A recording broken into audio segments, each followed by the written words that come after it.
topics and opinions expressed in the following show are solely those of the host and their guests and not those of W4CY Radio, its employees, or affiliates.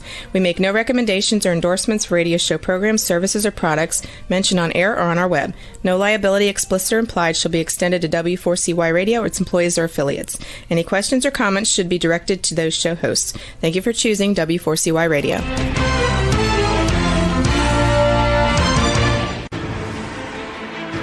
What's working on purpose anyway?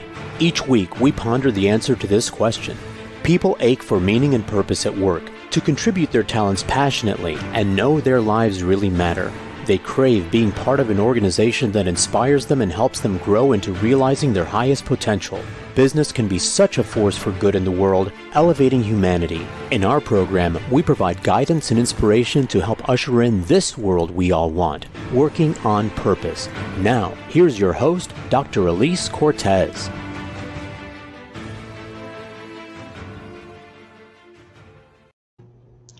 Hi there. Welcome back to the Working on Purpose program. Thanks for tuning in again this week. I'm your host, Dr. Elise Cortez, joining you live from Dallas, which is home base for me.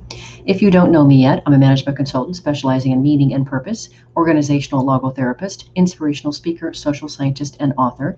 You can learn more about me and how we can work together at elisecortez.com or gusto-now.com. Let me thank my partner and sponsor, Work Proud. We are a perfect collaboration. Everybody wants to know they matter and that the work they do is meaningful and appreciated. Work Proud is a mobile platform built to encourage employees to share stories and recognize each other's contribution. Work Proud empowers HR and business leaders to help create company cultures where all employees are inspired to feel proud of their work and proud of their company. Learn more at workproud.com. With us today is Lars Peter Niessen, who has worked in the humanitarian sector for more than 20 years and lived and worked for extended periods of time in Latin America, Africa, and South Asia. He is the director of ACAPS, an organization he co-founded in 2009, and also serves as the interim director for H2H Networks. He teaches disaster management at the University of Copenhagen and hosts the weekly podcast Trumanitarian. We're talking about his dedicated work to the humanitarian sector and his particular approach in doing so. He joins today from Denmark. Normally he's in Geneva, Switzerland, but there it's midnight for him and 5 p.m. for me in Dallas. Lars Peter, welcome to Working on Purpose and staying up for us. Thank you very much. It's so great to have you. In fact, viewers who are watching this can look right behind him and see the clock and know that we are not kidding about that. There it is, just a smidge after midnight. And you still look marvelous. Thank you.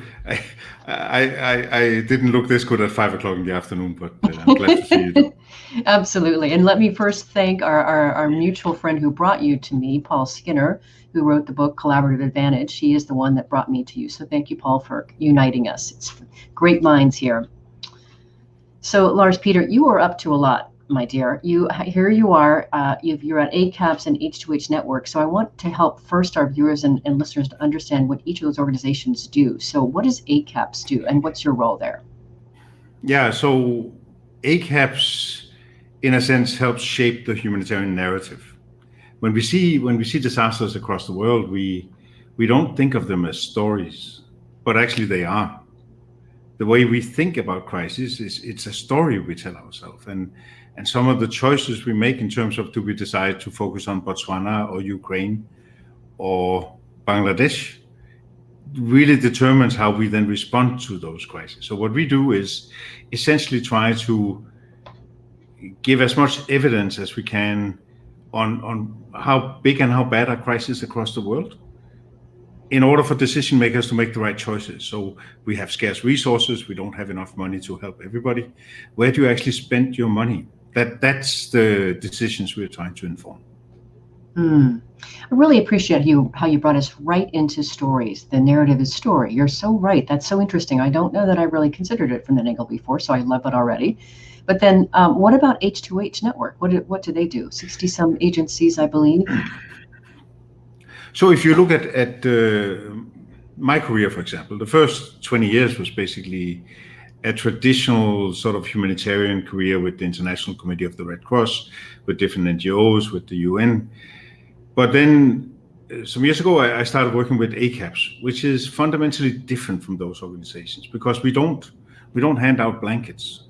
We provide data. We enable response. We are, in a sense, B2B. Mm-hmm. So we're not, so H2H is essentially B2B for the humanitarian sector. It means humanitarian to humanitarian.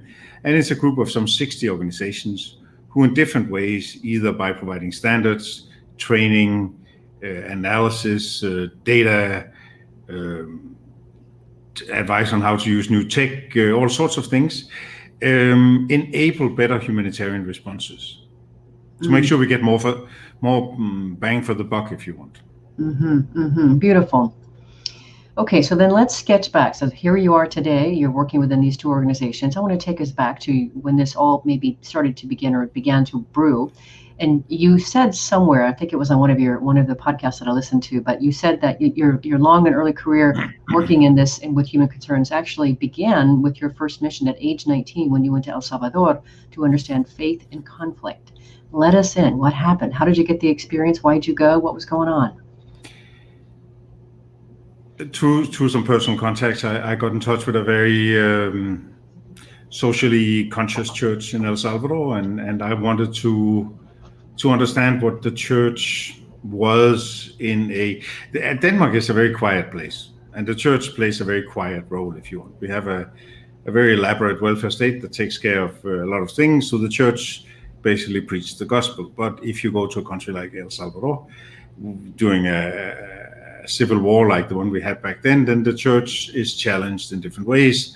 I wanted to understand what that was like, what faith was in a civil war, basically, or in a much more active role for the church, a much more challenged context. And I have to pull that back further, Lars Peter, in that I wonder to what extent, I know your father studied theology. Did that at all inform your choice to look at faith? Absolutely. There's no doubt that I got that from home, and seeing my dad, who's very active, sort of internationally, also in the church work, was an inspiration for me to also get involved and understand what my role should be. I really admire that, Lars Peter. And if we just pause for just a second and we let our listeners and our viewers let this sink in and get that you were 19 years old and you have a pretty informed, guided choice here in terms of how you wanted to reach into the world. That seems pretty astounding to me.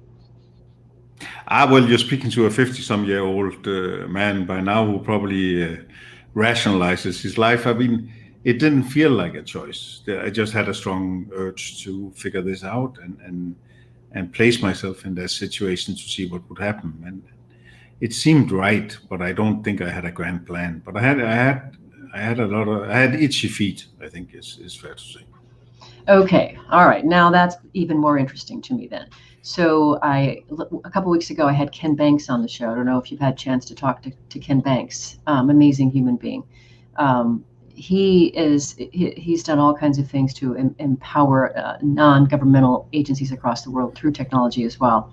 But he talks about 20 years of what I call wildlife scratching. In his case, he was reaching for a purpose. So what I hear you saying, which I really want to call out, if I'm getting this right, is that there was this internal, what I call an internal divining rod, right, that was pulling you to something, and you had the good sense to listen to it. Yeah, I think that's probably right. And then I think once I got involved, that really spoke to me. I think it never seemed like a choice. It was just something that I really liked doing, that I seemed to be quite good at, and that made a tremendous amount of sense to me. Well, I think a lot of listeners who listen in regularly to the show would like to be able to find that internal light that you got, that internal guide that you got, and are grasping for it, so that you had it. It registered for you at 19 is just, I don't want to overplay it, but it's really remarkable to me. Yeah, I don't know, that's how it was. That's how it was, but I think it's what always has been important for me is that when you're in this space of trying to be driven by something, a purpose, whatever. I mean, for me, the three M's always, I always thought of myself as a healthy mix between a missionary, a mercenary, and a misfit. In the sense that. In the sense that I really do believe in what I'm doing, and I am driven by that. And that's obviously the missionary, right? But the mercenary part is I really enjoy it. I get a tremendous amount out of it. I'm remunerated in so many ways for working, and I feel so privileged to be able to do this. And then thirdly, I probably have too itchy feet to work in the Ministry of Foreign Affairs and then any sort of hierarchy or wherever I might end up in I couldn't. Yeah. I'd be fired within 2 weeks. And so I think for me, recognizing those three sides of it, what I believe in, what I get out of it, and my need to press the self-destruct button to a certain extent is probably what drives it. Okay, well, that gets me to my next question. And by the way, I already love this yummy conversation. Thank you for letting us come right into your cave, if you will. So one of the things that you said to me, I think it was on our preliminary phone conversation, but you told me that you discovered early in your working life that you were quite good at working in messes. Another great thing to discover early in your life. And so first I want to understand, how did you discover that particular talent? And then of course I need to know how to use it today. Well, I mean, I went to El Salvador to sort of work with a church and volunteer, and I ended up in the middle of a war zone, a very active one. And so that was a profound loss of control, and I think experiencing that profound loss of control at a very early age in a very formative part of my life, I think shapes you. And certainly there are a lot of things you don't take for granted.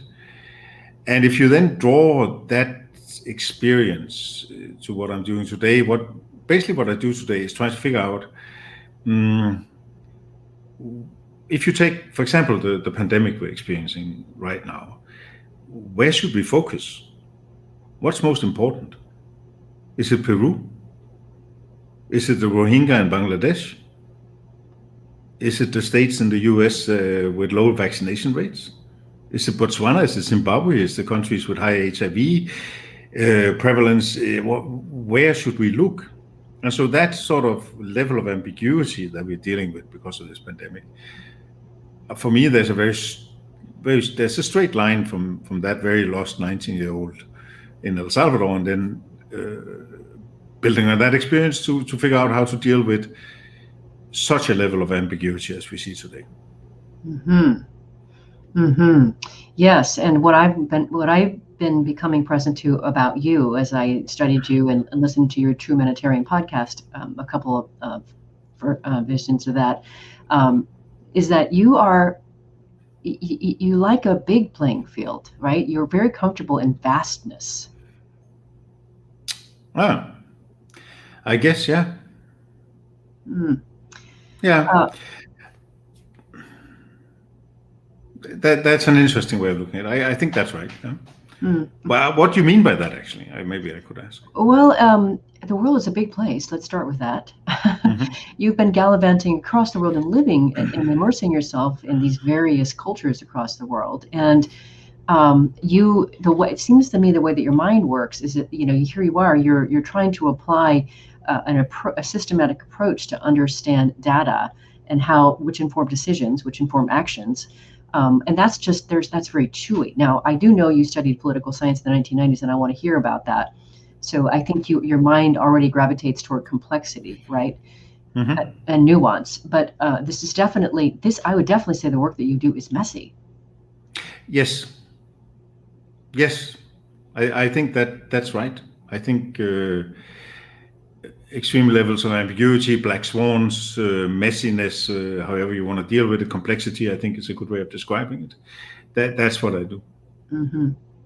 Okay, so then now that we've sort of surfaced this idea, I know you studied political science. How has that study informed your approach to humanitarian work? Or even maybe your interest in pursuing humanitarian work? So I think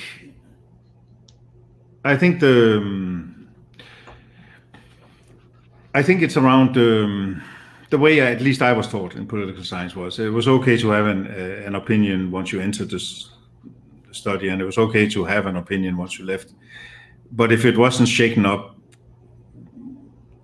while you were studying, then you were doing something wrong. So we were really forced to argue all cases and take all sides and really look at the data and argue the case. And I think really what you need if you work in messes is two things. You need some fairly clear guiding principles, and then you need to really look at data and see how that applies and combine the two, right? So if you're a humanitarian, you would want to know who are the most vulnerable. Where do I focus? Where do I put my scarce resources? And you want that to be data-driven, not by whatever. So I can give you an example. When the pandemic first struck, I spent 4 years in Zimbabwe.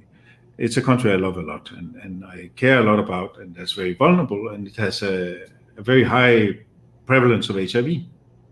And so the first thought that entered my mind was, oh my God, what's going to happen in Zimbabwe? You know, it's such a vulnerable country. We have a whole bunch of people who are HIV positive. Is this going to be a disaster? And for a while it was like, apparently not. But then suddenly now it comes, right? Now it seems that there's a much higher level of infection and people are really beginning to die. And so for me, that's a good example of how my preconceived idea and knowledge of Zimbabwe and love for Zimbabwe drove me to think and focus on that. But really it was a couple of countries in Latin America that got that was hard hit in the beginning. Then it changed later, right? And so if you want to maneuver in messes, you on one side have to have some principles.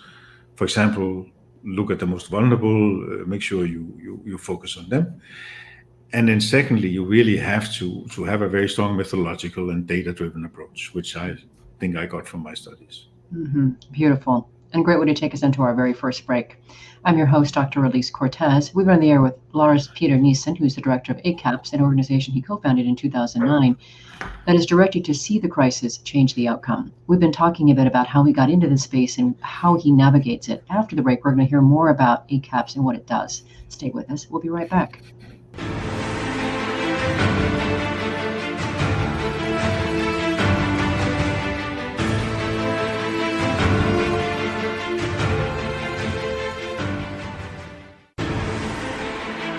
Dr. Elise Cortez is a management consultant specializing in meaning and purpose, an inspirational speaker and author. She helps companies visioneer for greater purpose among stakeholders and develop purpose-inspired leadership and meaning-infused cultures that elevate fulfillment, performance, and commitment within the workforce. To learn more or to invite Elise to speak to your organization, please visit her at elisecortez.com. Let's talk about how to get your employees working on purpose.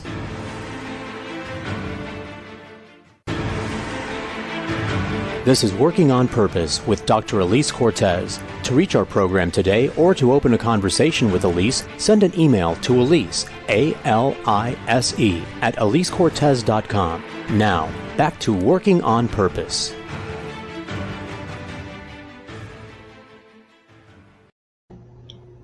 Thanks for staying with us and welcome back to Working on Purpose. As I watch the pandemic continue on, we look for ways to help companies support the employees handle their anxiety, stress, depression, and feeling disconnected, while also helping to lift and inspire them with ongoing professional development. So we now offer a well-being webinar learning series called Grab Your Gusto, Vital Wellbeing from the Inside Out. You can learn more about it at elisecortez.com or shoot me an email to elise@elisecortez.com. If you're just joining the program, my guest today is Lars Peter Niessen, director of ACAPS, an organization he co-founded in 2009. He also serves as the interim director of H2H Network, which comprised 60 highly innovative humanitarian agencies, creating an enabling environment for humanitarian action through service delivery. He joins us today from Denmark, where he's on vacation. Normally, he's in Geneva, Switzerland. I'm your host, Elise Cortez. Okay, so I do want to get into, you speak, it's so interesting how humble you are about this, Lars Peter. You talk about working with ACAPS, but yet you co-founded it. You don't just work with it, you created this beautiful thing. And I understand it's to help humanitarians with assessments and see the crisis. So where did this organization come from, and really what are you up to today? Help us really get behind or under the hood, if you will. So it's been quite a journey for me, actually, to work with ACAPS. I spent the first part of my career being actively involved in response in countries like Afghanistan, North Korea, Zimbabwe, wherever. And then suddenly here I am starting this organization that's supposed to help people like me make better decisions. And really what I came to discover was that probably I wasn't as good at what I was doing as I thought I was. And that very often, once we are working under extreme conditions in the humanitarian sector, we don't often know what the problem is. It changes very frequently, and you have to do something really quickly. It's a very, very difficult decision-making situation to be in, and so working 100% on figuring out how to quickly appreciate what's happening and provide a good evidence base for decision making really made me, I think, question my previous work in some ways. I don't think I did well enough. I don't think we as an industry, if you want, did well enough. And so what I strive to do today, or what ACAP strives to do today, is to help provide a second opinion, if you want, an operationally independent point of view, to make sure that we make the right decisions once we try to help people who are falling through the cracks. Mm-hmm. First, I want to acknowledge what you said about I wasn't maybe doing a good job, right? It's amazing when we go through our careers and we accumulate more experience and knowledge, we can see things differently. We have a different lens. And so we can maybe see those areas that maybe we miss the mark on because we have different eyes, more informed eyes. Yeah, I mean, I think if you have figured out the world at the age of 23, it's going to be a pretty boring world. Isn't that right? Yes. Give it up. Right. Exactly. Right. And so I love the idea that once the older we get, the more we realize we just don't know. Yeah. Or I think if you are a thinking human being, you challenge yourself more and more. And I think hopefully you gain some insight, but you also gain some humility, I think. I would hope. Yes, I would hope so too. Yes. Okay, so at this point, I want to dive deeper into this whole COVID thing. You started to talk about it before, but then I heard your interview with on your podcast, Trumanitarian. Great name for a podcast by the name Trumanitarian. You were on with Sarah Spencer, on the episode called "Arms Race for Data." And you said in that episode that you think the secondary effects of COVID will make the first ones look minor, and you're worried we won't manage to adapt to the fallout with business. What do you see? What do those eyes see? Yeah. So first, I mean, just to be clear, the primary effects obviously is the people who get infected and who become sick or even die from the pandemic. The secondary effects are around loss of livelihood, protection issues, all these other derived effects we see. And I think we're only at the beginning we're seeing the tip of the iceberg, if you want, in terms of the secondary effects. You can just take 3 recent news stories. If you look at what's happening in Brazil, in South Africa, and in Thailand, you have demonstrations in all of those countries. You have the leaders of these countries being challenged because of the way they've handled the pandemic. You've had the worst violence in South Africa since apartheid. These are just examples. You could probably pick out 15, 20, 30 countries that are being severely destabilized because of this. If you then go to the refugee camps, or if you look at motorcycle taxists in Kampala, Uganda, who makes his money during the day and then he spends it on food at night, and he's then locked down for 3 weeks, and you see the impact that this crisis is having. And then you have the rest of us thinking about whether we should get a vaccine or not, and trying to get a pet for our kids because they're bored sitting at home. I mean, it is a highly discriminatory. This pandemic discriminates, and it is reshaping humanitarian outcomes across the world. And I think you are going to see this cascading effects over the coming years. I think we're only seeing the beginning now. We are very resilient. You and I are lucky. We live in very resilient societies with a lot of resources to bail out companies, to send checks to individuals. That's not the case in Nicaragua, right? And so I think you will see it's very corrosive. And I don't think we can predict. Actually, the thing I try to do these days is to just not make up my mind, but to really just acknowledge how much we don't know and what levels of ambiguity we're dealing with, and then to keep my eyes wide open. I don't know if that made sense. That was a bit rambling, but I read this statistic about mascara or eye makeup and lipstick. Did you see this? Right? Yeah, I think I heard you talking about it. Yes, go ahead. So lipstick drops because we're all wearing masks, and the eyes you put makeup on because you need to look good on Zoom. Now that's one small example that I had never thought about before I heard it, and I think that there are 50 examples like that of much more magnitude that we haven't thought about, of changed behavior that's going to create effects that will hurt the most vulnerable people we have in this world. So I think COVID-19 is reshaping humanitarian outcomes as we speak, and I don't think we've understood yet how that is. Mm-hmm. Mm-hmm. Okay, so then let's go back to your core, which of course is data. So you also talk about the challenge of how to factor in the voice of the local community to help humanitarian responses. And so how can technology and analytics help there? Yeah. So I think we all in the humanitarian sector have this dream of having a humanitarian Airbnb that fixes the shelter needs of people on the move, that we can find a way of somehow leveraging the fantastic power of technology. And actually, this is, you mentioned Paul Skinner earlier. This is one of Paul's ideas. He talks about United Beyond Nations, turning every person into a humanitarian and finding a way of creating a platform where we can collaborate. So you, in a sense, create a marketplace where some people want to give and other people have needs. And then that's a great idea. It is a great idea. Yeah, it's fantastic, and we are hunting for that, but we haven't cracked it yet. We haven't found a way of really doing that, and I think it'll happen at some stage. But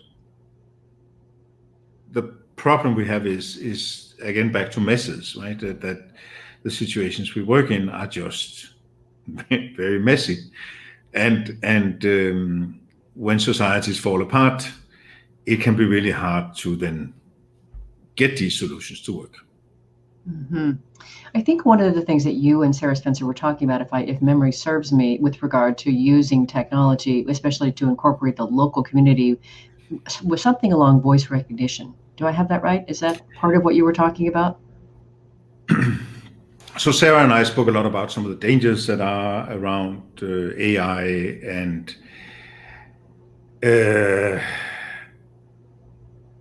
and how, I mean, humanitarians are very paranoid people. Right? We think a lot about how things can go wrong because we work in situations where they do go wrong, and where the most vulnerable people are hit the hardest. And so if you have a population that, for example, has fled their country, and you apply AI or machine learning, and you're able to identify individuals, for example, through voice recognition or other things. So you use any sort of biometric identification at the individual level.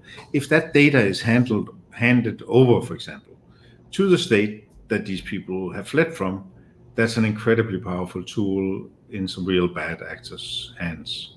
And so it's a double-edged sword, right? We can all see the potential. We can see how fantastic effective it is, and how we could scale responses in ways we've never been able to. And at the same time, we are also really scared of the concentration of power and the level of control that this gives to people who may not have the best intentions. Mm-hmm.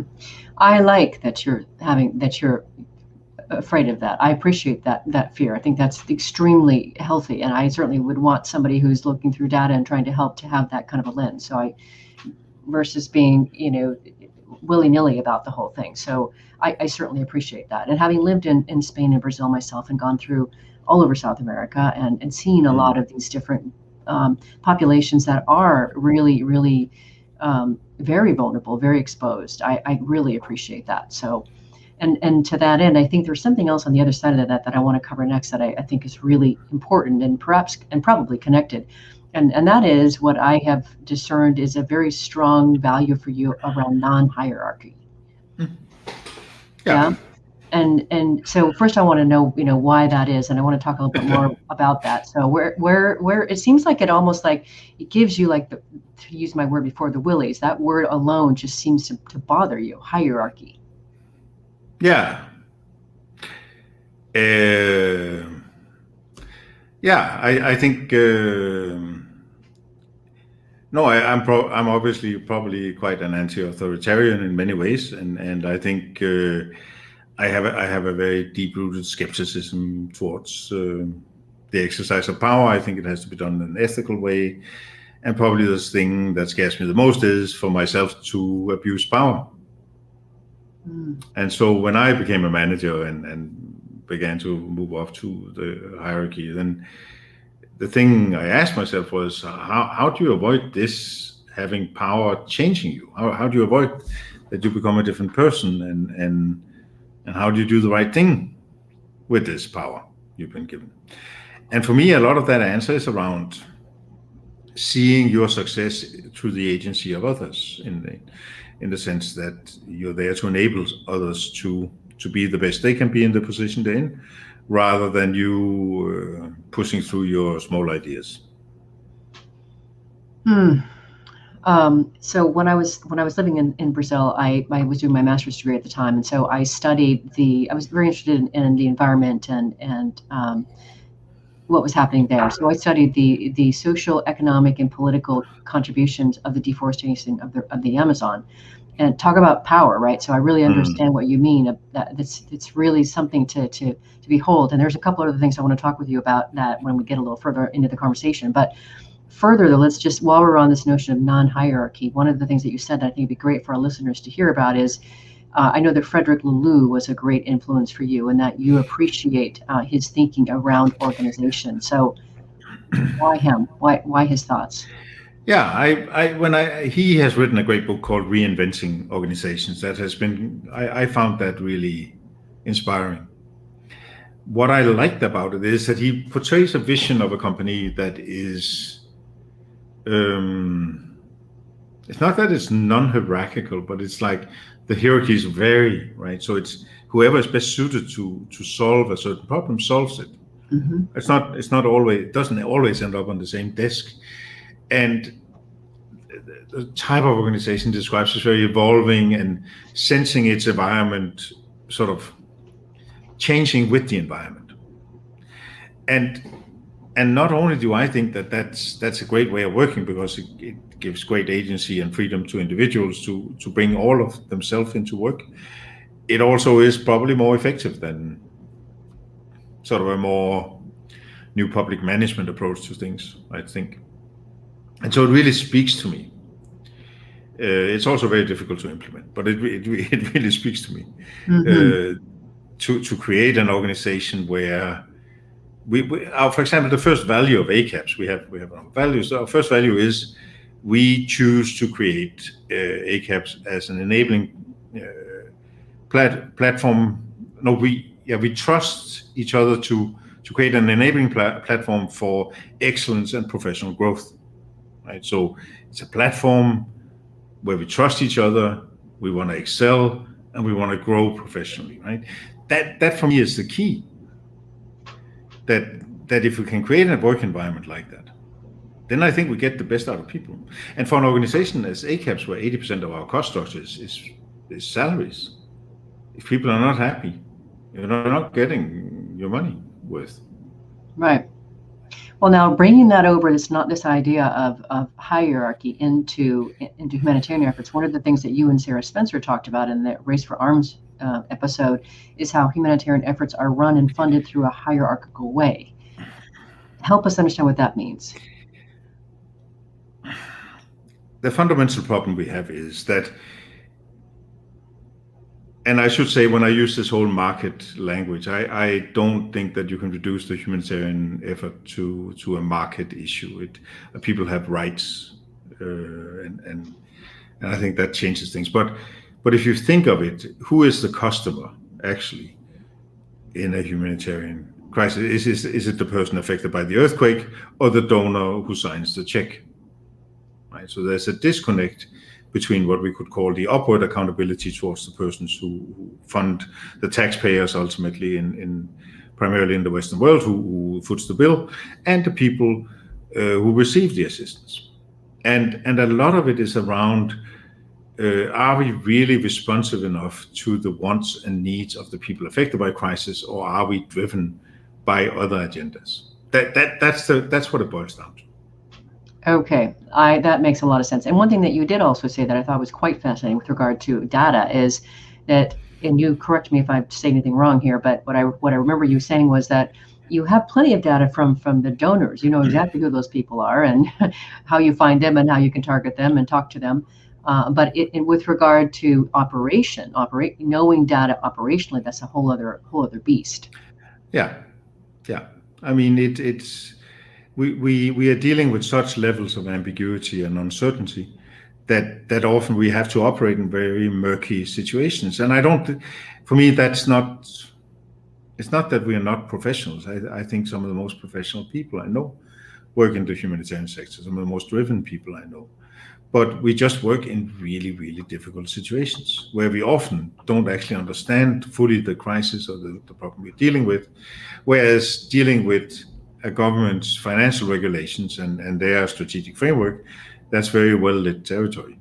Mm-hmm. Got it. Let's grab our last break here.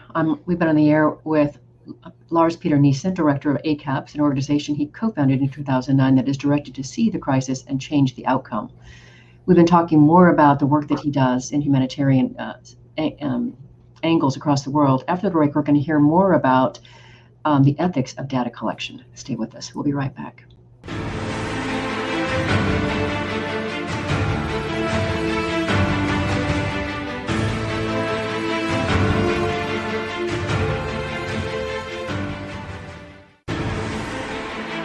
Dr. Elise Cortez is a management consultant specializing in meaning and purpose, an inspirational speaker and author. She helps companies visioneer for greater purpose among stakeholders and develop purpose-inspired leadership and meaning-infused cultures that elevate fulfillment, performance, and commitment within the workforce. To learn more or to invite Elise to speak to your organization, please visit her at elisecortez.com. Let's talk about how to get your employees working on purpose.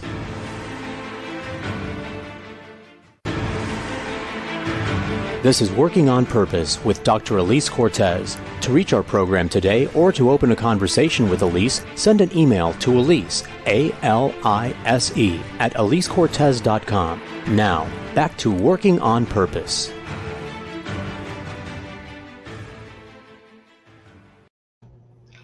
Thanks for staying with us and welcome back to Working on Purpose. I mentioned after the first break about the Grab Your Gusto Wellbeing webcast learning series. The content of that program is adapted from part 1 of my recently published book called Purpose Ignited, How Inspiring Leaders Ignite Passion and Elevate Cause, which is now on Amazon. I wrote that book to awaken leaders to their passion and purpose and help transform them into inspirational leaders who enliven the workplace and elevate the contribution of business to all stakeholders. That's why it's for. If you're just joining us, my guest is Lars Peter Niessen. He is the director of ACAPS, and he also serves as the interim director of H2H Network, which comprises 60 highly innovative humanitarian agencies creating an enabling environment for humanitarian action through service delivery. He joins today from Denmark. Normally his home is Geneva, Switzerland. I'm your host, Dr. Elise Cortez. So for this next part here, Lars Peter, I wanted to get into the ethics piece of what you work with. And so part of what you say, and I heard you say this in one of your episodes as well, is that actions get taken by whether or not they land on the front page of a paper, not whether they actually help people in need. Yeah. I think there is what we could call a perverse incentive structure in many ways in terms of how I like the language of how we shape the humanitarian narrative, how we decide what the problem is, and I think when I say this, I want to clarify that I don't think that the suffering that people are going through is a story. I think it's very real for them, but I think the way we deal with it is a story. The way we analyze it and think about it is a story, and often that story is not accurate or not driven by evidence or even by the wants and needs of the people in need. I think it's really important that this gets talked about, right? So that people are aware of this. And one of the things, of course, that I want to be able to help listeners and viewers is to expand their sources of news and where they get information. So important, rather than relying on just one singular or even two for that matter, and then questioning it. Where did this information come from? So important. So then we can then look at this next question, which you already talked about before, and that's the ethics of data collection. And you said before in one of the episodes that I thought was so interesting, you said there's a deep fear that we humanitarian organizations will gather data from local populations and their government will use it against them. And thus we accidentally do them harm. I can't imagine a worse feeling, a worse outcome. Yeah, that is sort of the worst nightmare, isn't it? And I mean, we see this. We see in many different ways humanitarian aid being politicized, being used in different ways. There are examples of some countries of governments using food distributions to decide where to bomb because they know people come where the food is, for example. I mean, we just have to recognize that even though we're not political in what we do, we are part of a political game in the context we work in. Mm-hmm. And the scary thing about information technology as we see it today is that it just scales these things to a frightening level. Right, and so how do you ethically go about this? How do you ethically go about using, information technology for these things? And I think one of the things we have to talk about is what don't we want to know? Right. If you choose to collect data, especially, and I think we are primarily, if not exclusively here, talking about individual personal data. Right? It's really once you get down to this person in this refugee camp, in this tent, with this family, with this background.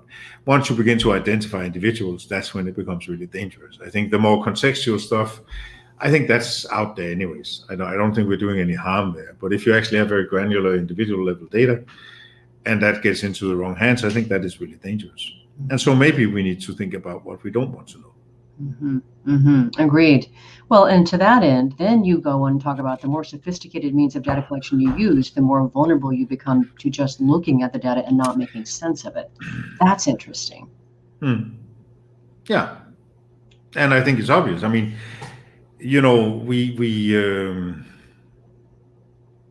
when I started out, I would send a fax home to my parents every 2 weeks. Maybe. Fax. Okay, we know what era that was. Okay. Last millennium, right? And then we had these big sat phones we would drag around, which would be the size of a suitcase. And today, I mean, the level of connectedness is scary. Look at what we're doing right now, right? I mean, and so it has just accelerated in a way that creates vulnerabilities, I think. Mm-hmm. Yeah, and so then we go back to what you started to say before. I picked this up on one of your other episodes. You said, know what you need to know. Who's your decision maker, and what will he do with the data? What's the objectives of the data? So important. And it's so obvious, right? It's you mentioned a couple of times ACAP's tagline, see the crisis, change the outcome. And what I always try to tell people, and actually this comes back to purpose, I think, is if you write a clever 120-page report and nobody has time to read it, you're not changing the outcome. I doubt whether you're even seeing the crisis. If what people need is a map, and this we did some work on Syria around 8 years ago, and I traveled around the region, and we had just published a regional report, a quarterly regional report. I think it was 140 pages actually. And I had it, and I said, "Have you seen this?" They said, "Oh, fantastic piece of work, great piece of work." I said, "Yeah, have you read it?" Nobody had, but they intended to, but they hadn't. And at the same time, we had done just a one-page map with some border crossings and some catchment. It was a really clever piece of work, and they all had that. And they said, I remember one guy saying, I bring this to all the meetings, and I put it on the table. So when people talk, right? And so if you don't think about who your decision maker is or the situation he or she is in, you end up writing for yourself and not for that person. And then you're not changing the outcome. Mm-hmm. Yes. Well, and then say more about this. You're very clever with how you use words and put together phrases. You say make sense, not data. What do you mean by that? It's back to what we just talked about, right? So the first rule is know who your what are you trying to achieve here? What's your purpose? Who's your decision maker? What does he or she need to know? Secondly, make sense. If you're not data, no, don't just collect data. We're so in love with data these days. And we're so spoiled with data. But we work in situations that are fairly poorly lit, right? There's not a lot of data often. And so if you collect data, there's a big cost associated with that. You spend a lot of time on that. Wouldn't it be better to maybe analyze instead of running around with a clipboard in the field? Okay, got it. Absolutely. We once did an exercise where we spent, I don't even want to think about how much money it cost, but it took us 3-4 weeks and we had more than 100 people involved in this. And we used maybe 20% of the data we collected in the final report. So 80% of all those efforts was just wasted. Yeah. Right? Totally. And so make sense, not data. It's not a data collection exercise. It's a sense-making exercise to understand crises. Okay, and then we got to bring this point home. This is probably gonna really bother some people that really like cleanliness. But you said, don't be precisely wrong, be approximately right. Yeah, and that, as you say, that ties back to the messes. It's also for me linked to complexity. Mm-hmm. When you work in situations where the problem you're dealing with is predominantly complex, we know that simple rules for complex settings is one way of doing things, and that if you develop an overly granular picture, you have to update that. So if you collect 1,000 data points, you have to collect 1,000 data points to update. Now, if the situation changes every 6 hours, you don't have time to do that. And so what's happening is it takes you a couple of days to collect 1,000 data points, and then you have a beautiful picture.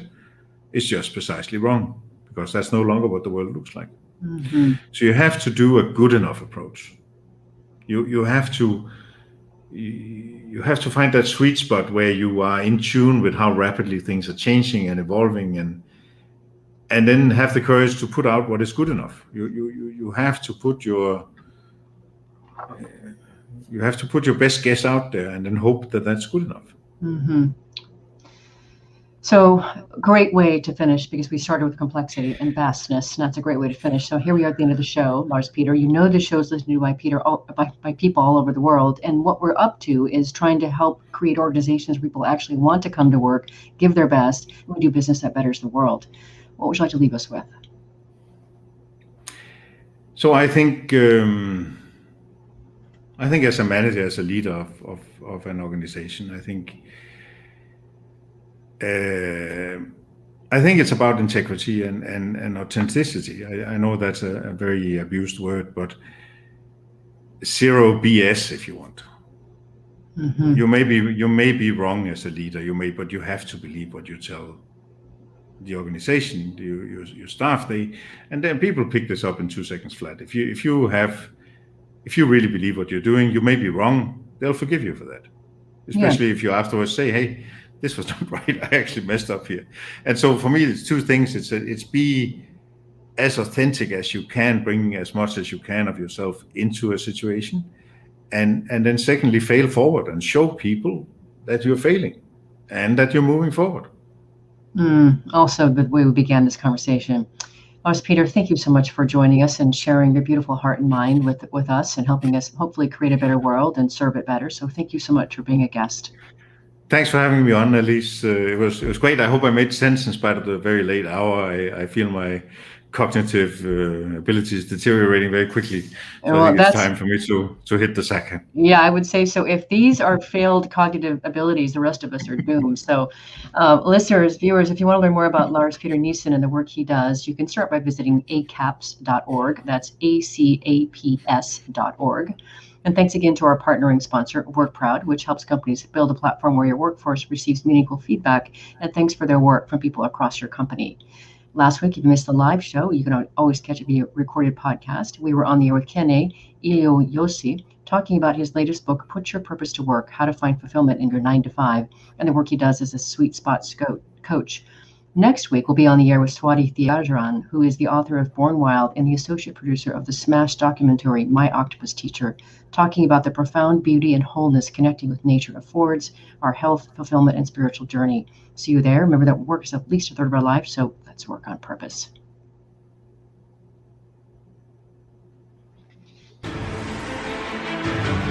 We hope you've enjoyed this week's program. Be sure to tune into Working on Purpose, featuring your host, Dr. Elise Cortez, each week on W4CY. Together, we'll create a world where business operates conscientiously, leadership inspires impassioned performance, and employees are fulfilled in work that provides the meaning and purpose they crave. See you there. Let's work on purpose.